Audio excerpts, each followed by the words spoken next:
Well, thanks everyone for coming out on this not awesome weather night to listen to us talk about politics. We appreciate it. So I am Mike, and this is Jay. And I was saying before we stepped off that just by looking at the way we're dressed, you might get a sense of our ideological predispositions. A little bit here, but anyway, thanks so much for coming. And Jay, if you're ready, I thought we could just start right in. Okay, well, just a regular show. Let's do it.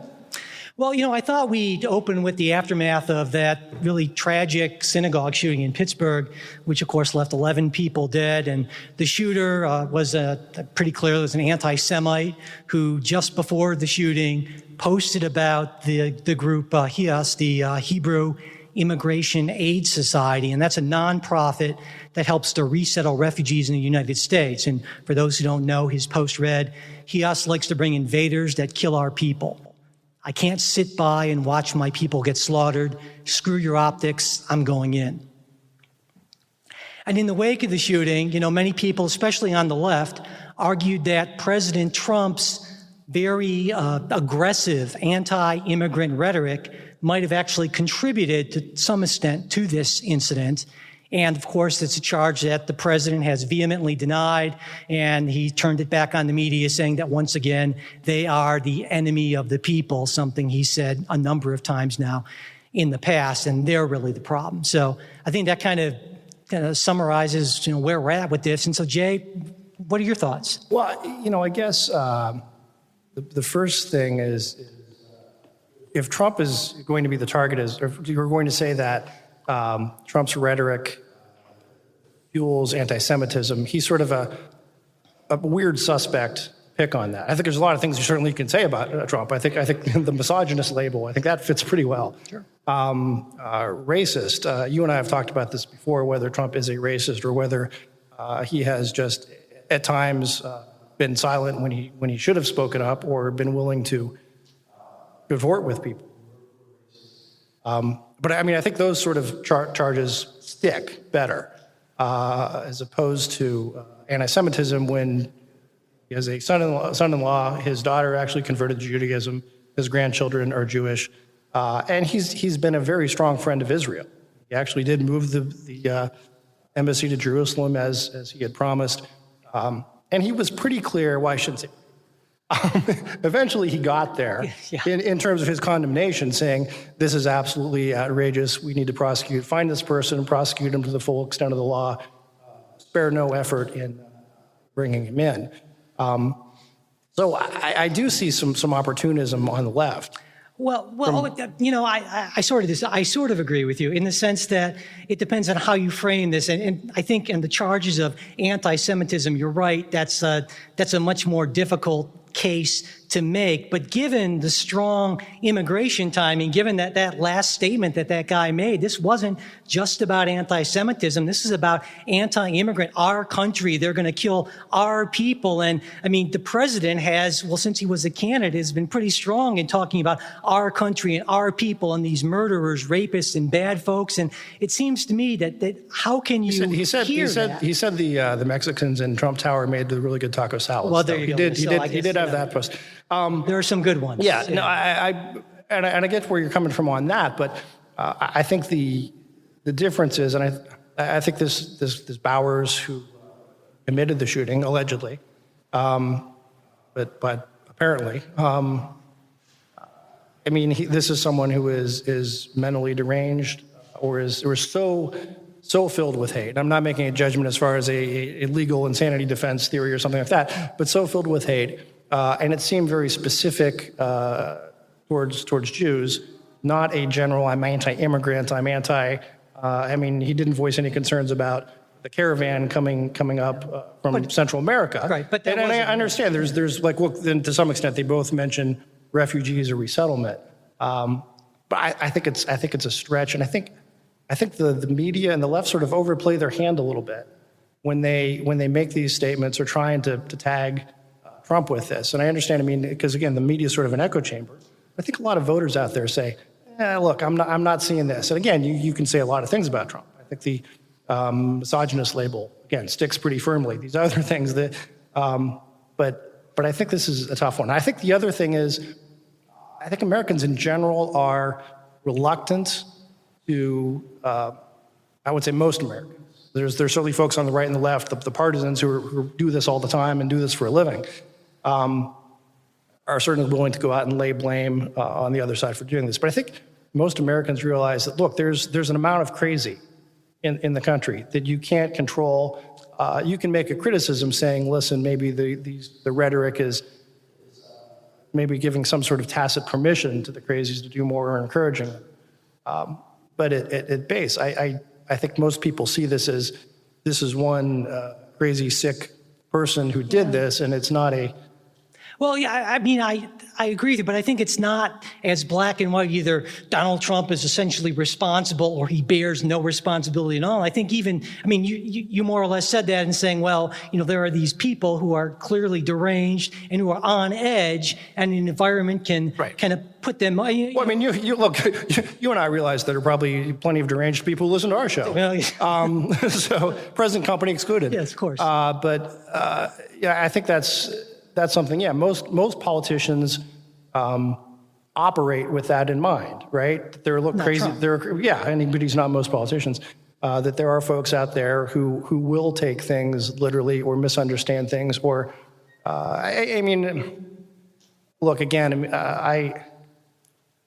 Charles Manson, tried to start a race war because he thought the Beatles told him to do it. John Hinckley thought Jodie Foster wanted him to co-Reagan. So, Sure.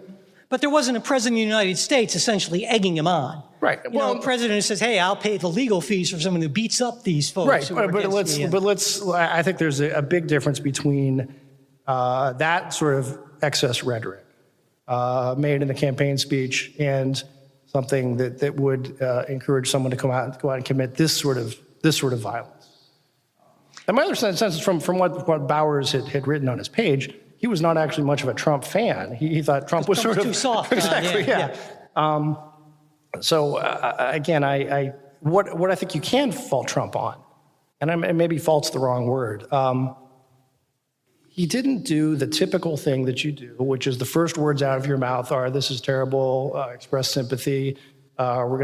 His first words were, man, if they'd had an armed guard, this wouldn't have happened. Exactly. So again, it's a very insensitive thing that comes off. But, I was thinking about this to some extent, Trump, and you and I talk about this for forever. Is he playing, four-dimensional chess? Well, the other model I thought of, growing up, I was, and I still am a big Peter Sellers fan. But it's sort of like almost Inspector Clouseau. Okay. You know what I mean? And it's sort of like this absolutely bumbling idiot who screws everything up. Okay. but still always solves the crime. And there's sort of these in the movies, this thing of like, look, is he really a bumbling idiot, or is he just so brilliant that he's? And I think Trump may be sort of a bumbling idiot, but it still works out for him. Yeah. So, for example, when he says something like that, the first thing out of his mouth is, "Man, you should have had a security guard." My breath is like, "Oh my God." Yeah. You're taken aback. That's horrible. What a terrible, tasteless, insensitive thing to say. But you remember it. Yeah, I don't think he's a bumbling idiot. I think he's very smart, but I just think he's fundamentally an incredibly broken man who happens to be president of the United States, which, geez, that's no doubt about that. But. Yeah. So, and the other thing I wanted to bring in related to this was this idea of nationalism, right? And earlier in the week or the week before, Trump at a rally said, he was proud to be a nationalist, and the crowd went wild, of course, and they're all nationalists.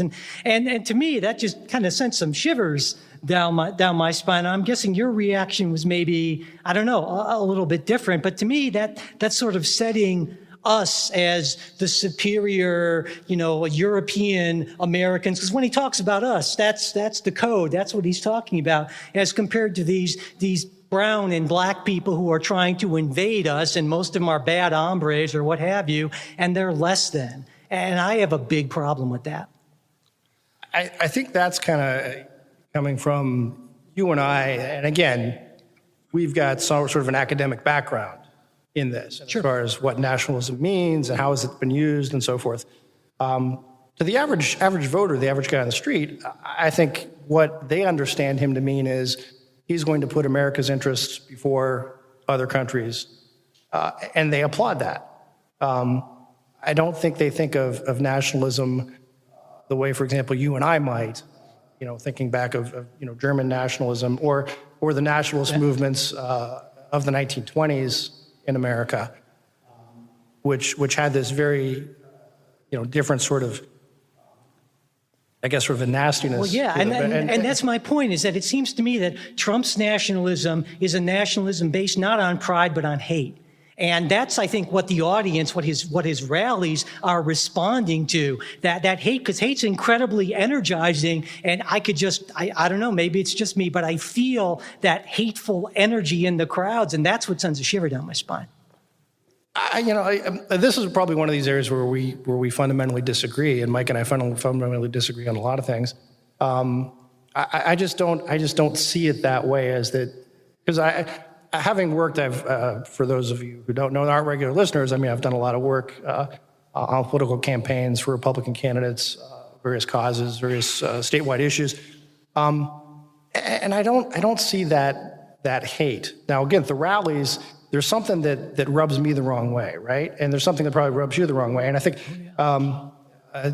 Jonah Goldberg, National Review, has observed that sort of the conservatives tend to get this sort of there's really nothing good that comes out of like a really excited crowd most of the time. It just, you know what I mean? It's just anytime you see people cheering, clapping in unison, there's the sense of like, this isn't going to end well. So I think you and I react to that, sure. And more you than me. But to a lot of these folks, they're going, I don't think they're engaging in hate. It's more like the same sort of, cheering and clapping if you're going to a rock concert, right? It's like, hey, this is fun. We're all here together. Yeah. I don't get the, I think liberals tend to see Nuremberg, the rallies, not the trials. And conservatives tend to see more the Olympics or that sort of nationalism. I wish it felt more. Yeah, and I think that's a positive nationalism. Yeah. But and like I said, I think you're right that we just kind of are seeing this same thing very, very differently at that basic level. But kind of related to that and moving along, that whole issue of, speaking of hate and immigration, right? The Central American caravan thing, right? He continues to stoke fears about this, right? I don't know. Is it stoking fears when we're saying, listen, there are 7,000-ish people who are heading to our border? Well, yeah, but he's not saying that. He's not reporting that, well, there are 7,000. He's saying these are some bad people, and we're going to have the military there. And, oh, by the way, if they throw a stone, that's going to be like having a gun, and we're going to and there's a picture he's painting of this, and it's a scary, hateful picture. And, this idea of we need 5,200 troops that are going to be coming in, and he's clearly... Well, he's like 15,000 now. I wouldn't be surprised, right? Because he wants people to get this image that there's going to be this armed border, totally disregarding the fact that the military by law is prohibited from doing that. All they're doing is logistical support, or at least all they're doing under the law. But that's not the image he wants. He wants his base to think we're going to have men with guns and bayonets at that border. And if one of those Central American comes through, well, they're going to get what for? And that to me is a hateful message. Well, I think it's also, though, a message, and let me put it to you from the left standpoint. If you have this mass of people coming to the country, they want to come in. There's for at least most of them, they're not going to qualify for asylum. There's no real claim for asylum. There's no real reason that they ought to be able to cross. They've crossed several borders illegally. What do you do? Well, I think that's a great question. And I think you have to work with the laws that you have on the books. And so if we want to change the laws regarding asylum, but they're allowed to make that request, and they are entitled to have that claim adjudicated. And so if Congress wants to pass the law... But if they try to cross the border, though, they would still be subject to being apprehended. Sure. Not by the military. By the military. But, and that's perfectly, that's perfectly within the law. And so, but the law is far too inconvenient for the president, and he wants to do all kinds of things just by executive fiat. The latest, right, being essentially that whole crazy idea idea about, well, 14th Amendment birthright notwithstanding, I can just go ahead and end birthright citizenship through executive order. And Paul Ryan, says, well, no, you can't. And then Donald Trump calls Paul Ryan an idiot. Well, I know who I'm with on that side of the argument, even though I'm no Paul Ryan fan. There's actually an interesting argument about this. And this is one of these things where Trump, I can't tell whether he really thought this through or just he made these crazy statements. I think you know the answer to that. Well, no, he made these crazy statements, but it's going to come back to work to his betterment, really. Not betterment, I guess. That's not what I meant to say. Work to his advantage. Sure. Wouldn't actually make him a better person. That's what all of it's about, is working to Trump's advantage. Right, but country and party be damned. I mean, but so there is the argument that birthright citizenship is not the 14th Amendment. I think is not. I don't think it's a winning argument. Yeah, I should hope not. I think it's going to lose, but I think it's a non-frivolous argument. I think you can make the case, and again, I think you lose on the case for a bunch of reasons. But the 14th Amendment, and this is kind of where it might be almost brilliant. The language is really clear. It says all natural, born persons shall be citizens, and then it goes on to say subject to the jurisdiction thereof. Yeah. So the argument goes that when Congress was debating this amendment before it was ratified by the states in the 14th Amendment, post-Civil War, there was discussion as to, well, does this mean people who are here as foreign nationals, for example, ambassadors? Right. They're subject to the laws of another country. They're here visiting. They're here on behalf of their government. They're not citizens. Exactly. Yeah. So the sense was, well, no, it wouldn't apply to them. Would it apply to Indian tribes, which are their own sovereign nations? I said, well, no, it probably wouldn't apply to them. And there was a case in the early 20th century. Is that thinking about the 1898 case where? It's and I forget the name, but I know the case. Yeah. Wong Kim Ark, U.S. versus Wong Kim Ark. And in that case, what the court said, and it's absolutely fascinating because I read this the other day. Preparation. We do some preparation. Something. There you go. Yeah. What the court did, and it's sort of an exhaustive thing, and what it looked at English law, because so much of what comes out of Constitution, we say, look, we are a common law country, so we adopt sort of the English common law way of looking at things. And their whole analysis was sort of what we just said. They looked at whether you are a sort of allegiant to the sovereign of a certain country, whether you're subject to laws. Talked about a whole lot of, well, if you are a British citizen, British subject, that's here in America under British law, you could still inherit because you were still British. So there was which was a big deal back then.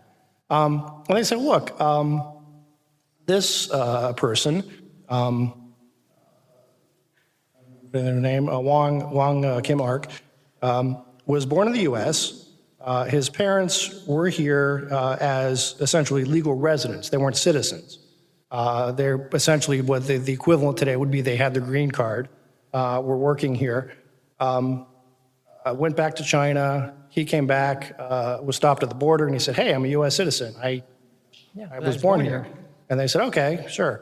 And then he went back to China another time, and it's a long, complicated thing. But eventually what the court said, and there were two dissents, is, look, you've got somebody here who was a resident, which was within the jurisdiction of the United States, because they weren't working for a foreign government. They weren't here on behalf of a foreign government.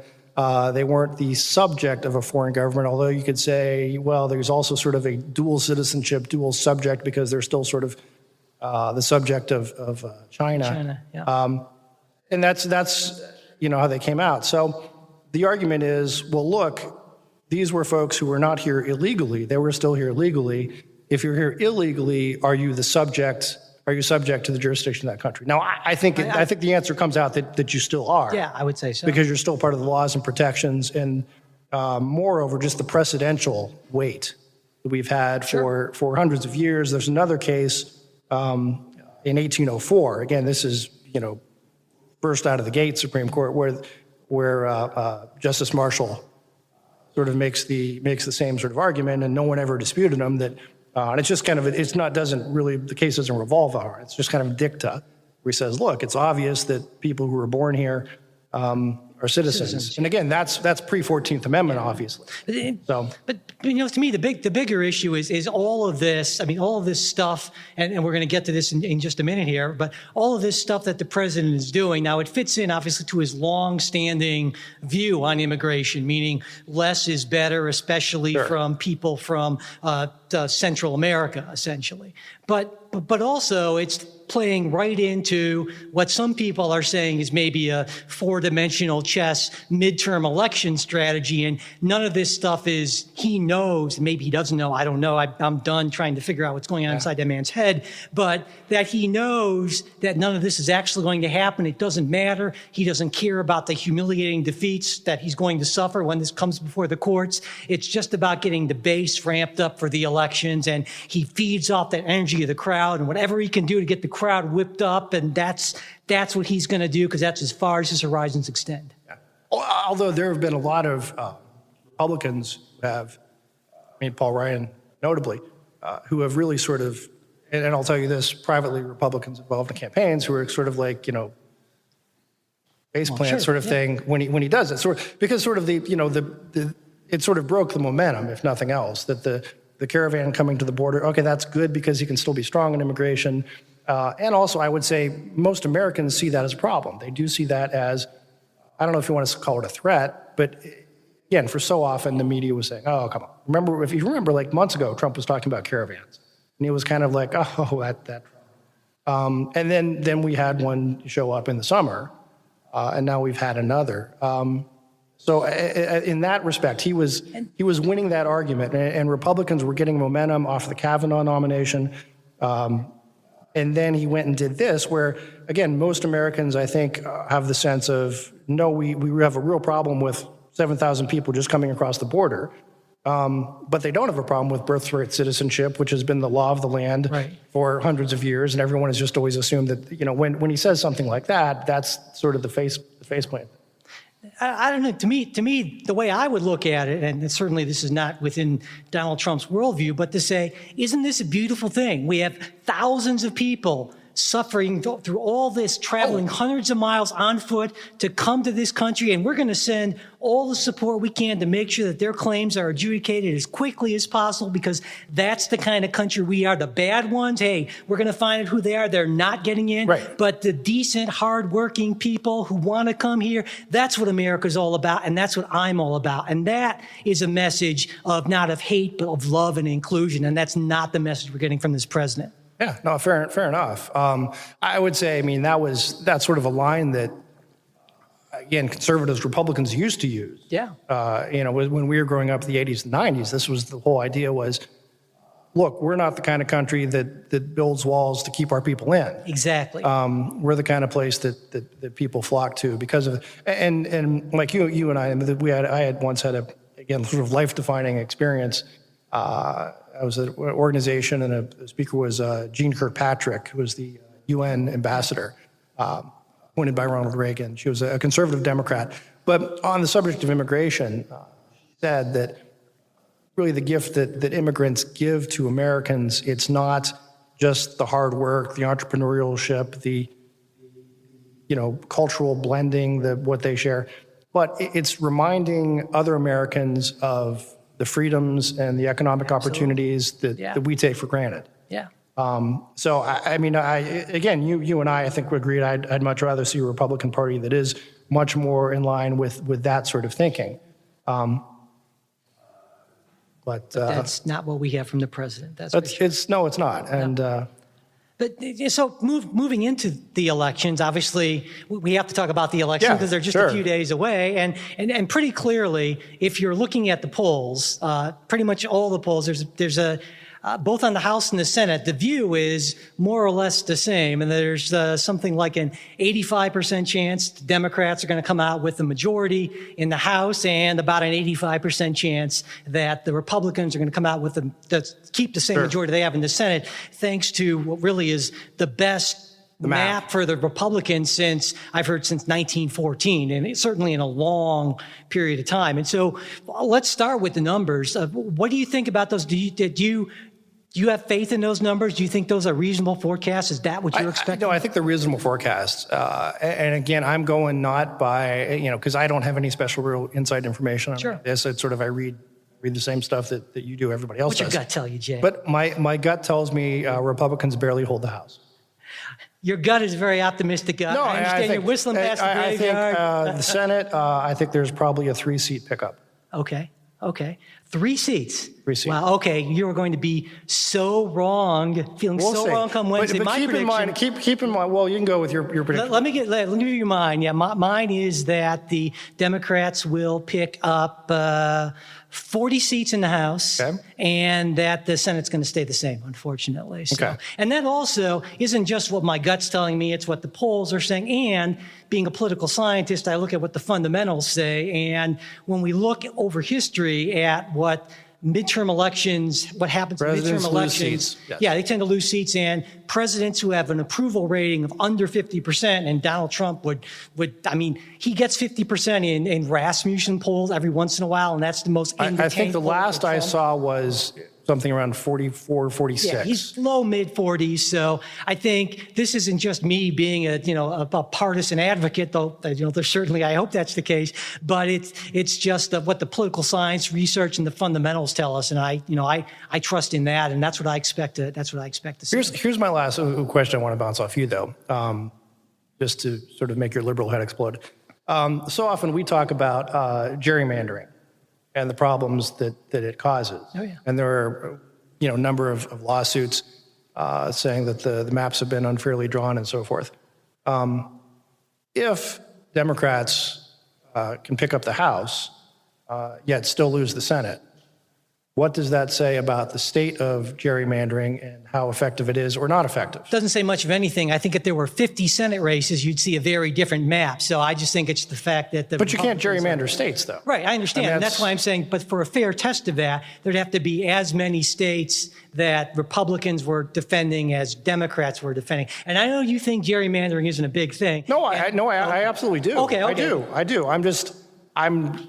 No, I don't think it says much just because the map is so friendly to Republicans, just because they have so much less. Right. ground. It depends on what ground you're defending versus what ground you're seeking to. And I actually heard a theory. It's kind of a wild theory that actually President Trump, he is, and this is a four-dimensional chess kind of thing again, but that he's actually going to the places he's going, because he's mostly going to deep red places. It's not like he's going places where he's not, loved, and he's not going to a lot of the places where it would make the most sense if the Republicans were really trying to hold the House. And so this theory has it that they've given up on that. And actually, the president likes the idea of running against Nancy Pelosi in the Democrat House because that looks better for him in 2020. Oh, absolutely. So, well, and I think there's another piece to it, too, that a lot of the swing districts are places where Donald Trump showing up for a campaign event doesn't essentially help the Republican candidate. Yeah, that's a good point. Or at least helps them less. Yeah.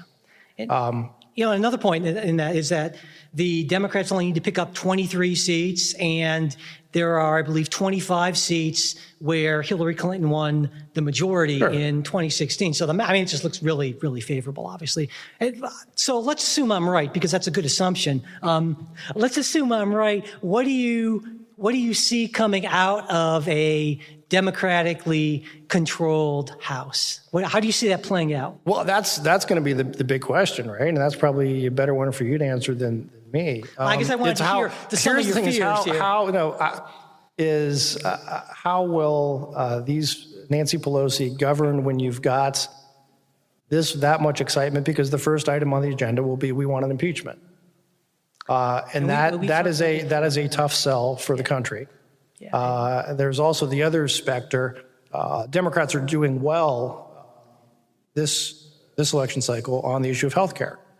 Yeah.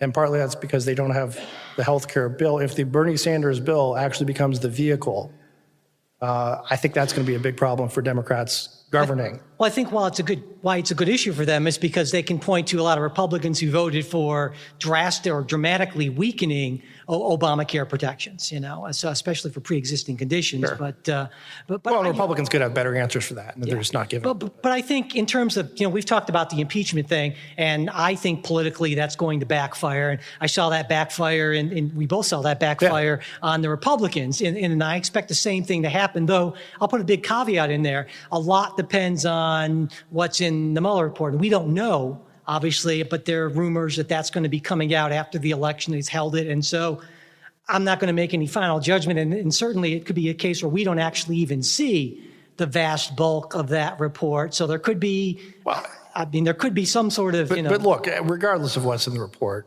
impeachment is something, again, this is something you and I talk about all the time. It's not a legal remedy. It's a political remedy. Absolutely. Yeah. So what actually is in the report is sort of, it could be better, it could be worse. If it's something that's really bad, as in Watergate, and you have Republicans who would go to the president and say, look, we can't defend you on this. Yeah. That's one thing. If it's more of just what we've seen, then I think it's just politics. And my argument is it's bad for the Democrats in at least a couple ways. Number one, if it actually succeeds, then you have President Mike Pence, who I think is going to be a lot more effective at doing a lot of awful things. So I don't want that, that's for sure. And if it fails, then it's just, either way, it's just going to rise up. Cause a counter reaction in the Republican base. And I don't want the Republican base, at least especially the Trump base, any more energized. I think that's bad for both parties. Well, and there's also running throughout the American voting populace, there is this idea of they don't want to see an election undone. Yeah. Even if it's someone you don't like. And again, it's one of those, when push comes to shove, when you get there, do you want to see an election overturned? Yeah. And most people don't. And in the case of a Nixon, and even Nixon had sort of, I don't know if you call it the instincts or the decency, or that's a word you often don't associate with. Well, just resigning, the math skills. Yeah. Exactly. Bob Dole went to him and said, "You just don't have the votes. It's not going to happen." But Trump, why put the country through this? Yeah, but Trump would put the country through it. In a heartbeat. Because again, Trump's world begins and ends with Donald Trump, and that's the only thing that matters. It's the only thing that'll ever matter, and that's why Donald Trump is just a horrendous disaster for the United States. Well, okay. Let me add one more thing before we move on to our questions. I think we're about out of time. But no, I was just on the four-dimensional chess that I didn't get to on the birthright citizenship. If you're a conservative jurist, minded of sort of a literal Constitution means what it says, and Trump comes out with this does, and it's sort of the response is Democrats have to come out and then say, no, the Constitution means what it says. Yeah. This is a literal textual interpretation. And that's sort of the 4D chess move on that. Now, again, I don't know that he actually thought of that. Maybe someone else did. But and that's the thing you and I talk about. We come back to that again and again and again, how essentially both sides find their preferred outcome, and then they just use the rationalization and the reasoning to get to that point. And the idea of being a principled conservative or even a principled liberal, though I think there are more principled liberals these days, but maybe that's just me, that almost seems quaint and old-fashioned. Like, why would you do that? Because the only thing that matters is being a winner, obviously. Well, and we can agree on that, right? Right, we can agree. And so we can end on that note of agreement. On that note of agreement, yes. A note of agreement and comedy and all that sort of good stuff. So, all right, well, I guess our time is up, but thank you so much for listening to us gab about politics. Yeah, we really appreciate it. Thanks.